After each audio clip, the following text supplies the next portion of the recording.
Hi everyone, today we will talk about how to fix or how to solve TikTok effect doesn't work.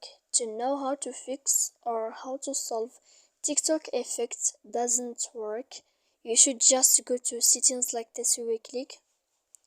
After that, in this page you will go to apps, default apps, app settings. When you will see this list, you will go down to find the application of TikTok and you will enter. Then in this page you will go down to click for stop. When you will end this, you will enter to storage. After that, here you will click clear cache. Then you will go to click clear data.